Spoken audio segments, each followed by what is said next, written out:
구독과 좋아요 부탁드려요. 자, 오늘은 변비와 반대되는 싸는 과민성 대장증후군에 대해서 한번 알아보겠습니다. 그럼 정확하게 과민성 대장증후군이 뭔지 알아야 되잖아요. 과민성 대장증후군은 장에 특별한 질병이 아니야. 설사를 하거나 변비와 설사 왔다 갔다 하거나 가스가 막 차거나 이런 것들이 이유 없이 나타나는 증상을 말해요. 물론 이유가 아예 없는 건 아닌데, 과민성 대장증후군이 대장만 말하는 게 아니라 여기 목구녕 시작부터 항문까지가 자율신경이 지배하는 내장이라고 보면 돼. 목구녕을 딱 지나가는 순간 내 의지하고 관계없이 흘러 지나가는 거거든. 내가 지나가는 음식을 멈출 수는 없어. 위장에 들어가는 걸 못 들어게 할 수 없어. 목구녕을 지나면 끝이야. 그 다음에 항문 나올 때까지 내 의지하고는 아무 상관이 없거든. 자율신경이 지배하는 이 목구녕부터 항문까지에 일어나는 기능적 문제를 다 과민성 대장증후군이라고 불러요. 대장만 말하는 게 아니야.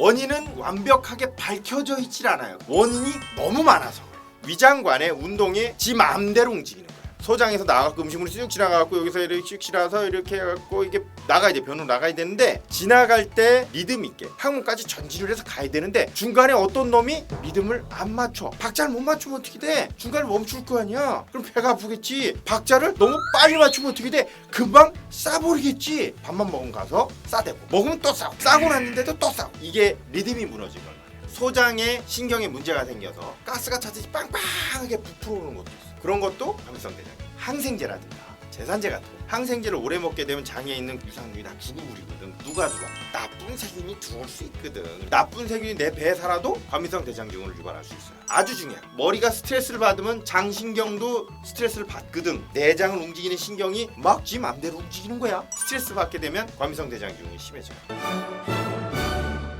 시험 때 되면 배 아파. 숙제할 게 많으면 배 아파. 다음날 회사에 가서 일 많은 거 배 아파. 스트레스 후에 배가 아픈 걸 말해요. 밥 잘 먹었어? 밥 맛있는 거 잘 먹었는데 밥 먹고 나니까 배 아파. 어떤 때는 설사했다가 어떤 때는 변 잘 안 나왔다가 왔다가 변비하고 설사가 교대하는 것도 과민성 대장증후군. 중요한 거예요. 복부팽만감. 밥 먹고 나서 배가 빵빵하게 부풀어오는 거는 담낭 기능이 약해도 그렇다고 얘기했잖아요. 담낭 기능이 정상이라도 밥만 먹으면 장 운동이 정상적으로 움직이질 않아서 음식물이 중간중간에 고이거든. 누구는 하루 가는데 누구는 3일 동안 지나가고 있는 거지. 그러다가 쌓여서 배에 똥만 차는 거야. 그리고 변이 썩으면 배가 빵빵하게 부풀어 오르게 돼요. 그것도 과민성 대장증후군의 일종이에요. 분명히 변을 봤는데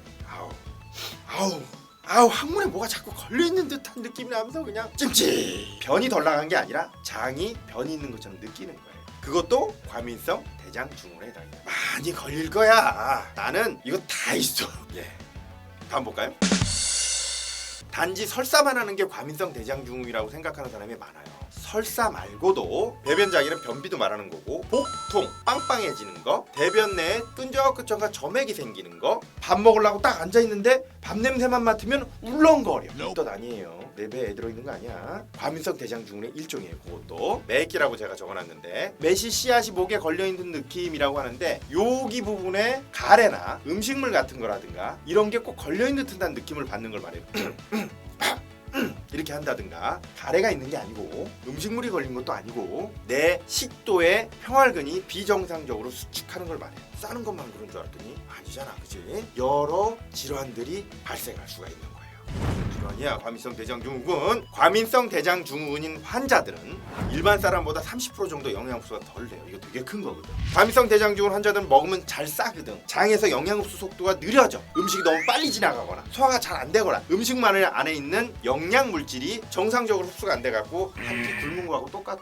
30%면 한 끼 굶은 거잖아. 남들 3끼 먹을 때 난 2끼 먹은 거거든. 그거 계속 지나면 어떻게 돼? 나만 부실해지는겨. 더 많은 비타민하고 단백질, 미네랄 같은 경우는 섭취를 다른 사람보다 좀 더 잘할 수 있게 꼭 신경을 쓰이대. 심리적인 불안과 갈등을 제거를 어떻게 하지? 난 못하는데. 직장 상사를 칠 거야? 후려 갈길 거야? 때려칠 거야? 못하잖아. 어려워요. 조절하는 방법을 꼭 강구를 해야 됩니다.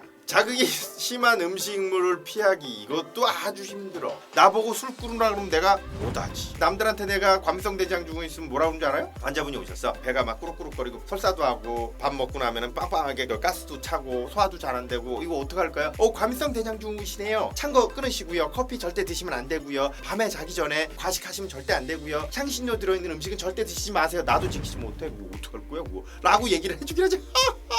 속으로 찔려갖고 죽을 것 같아. 나도 못하는데. 음식 주의해야 돼요. 규칙적이고 균형 잡힌 식사를 할 수 있는 사람이 몇 명이나 될 것 같아. 적절한 운동과 휴식할 시간 나 전혀 없는데 어떡하지? 스트레스를 조절하는 가장 쉬운 방법은 이거 먹는 게 아니라 이게 제일 중요합니다. 적절한 운동과 휴식이라고 얘기하지만 난 또 그래도 오늘 스트레스를 받았기 때문에 약국에서 소주 먹으러 갈 거야?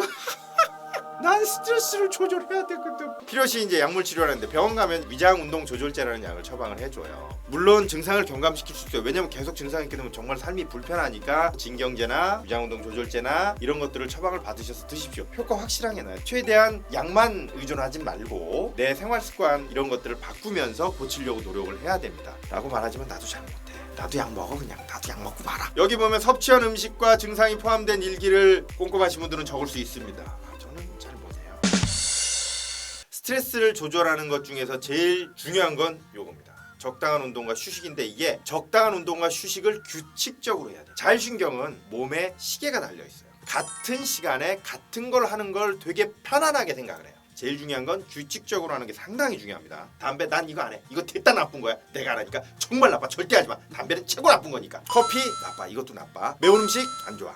아이스크림 많이 안 좋아. 안 좋아. 찬 거 안 좋아. 내가 여기다가 술을 안 썼지롱. 술도 안 좋아해요. 과식을 피하고 규칙적인 식사를 하는 게 참 어렵지만 규칙적인 식사는 정말 중요해요. 규칙적으로 식사하고 규칙적으로 아주 조금씩이라도 운동을 하게 되면 내장의 신경의 밸런스가 맞아지기 시작해요. 걷기는 장운동 활성화시키는데 매우 효과적이라는 뜻이 뭐냐면 걷는 리듬이 몸의 자율신경 리듬에 영향을 미쳐요. 중요한 얘기 하나 있어요. 섬유질을 많이 먹는 게 맞아. 과민성 대장증후군에 도움이 되는 게 맞는데 여기서 중요한 게 섬유질은 가스를 유발할 수 있어요. 그래서 예전에 해독 주스 아마 많이 유행한 적이 있습니다. 그래서 케일, 브로콜리, 컬리플라워 이런 것들을 갈아서 어떤 사람은 그걸 쪄서 가는 사람이 있고 양배추까지 찌면 정말 맛이 천상의 그지 같은 맛이 나타나요. 어떤 분들은 갈아서 해독 주스를 만들어 먹고 생으로 해독 주스를 만들어 먹어서 둘이 싸웠어요. 이게 좋다 싸웠는데 중요한 건 먹고 가스만 안 차면 돼. 심호흡 운동을 습관화 하도록 합시다. 이거 되게 중요한 겁니다. 숨을 깊이 쉬게 되면 자율신경이 안정화가 돼요. 평상시에 숨을 좀 깊게 쉬는 습관을 들이도록 하세요. 스트레스도 덜 받고 장도 편안해져요. 헐렁한 옷 입는 거 꼭 끼는 옷을 입거나. 그렇지 살이 쪄서 나는 꽉 끼더라. 항상 옷은 헐렁한 걸 사요. 근데 좀 지나면 자꾸 꽉 끼어서 그렇지. 우리 집 세탁기가 문제야. 원래 세탁기가 옷을 줄이는 게 문제인 거지. 나는 절대로 그렇지 헐렁한 옷을 항상 사요. 헐렁한 옷 입는 것도 꽤 중요합니다. 자기 전에 먹지 말아요. 먹고 나서 한두 시간 정도 지나서 눕도록 하는 게 되게 중요합니다. 나는 못 지키지만 여러분들은 하셔야 됩니다. 아시죠?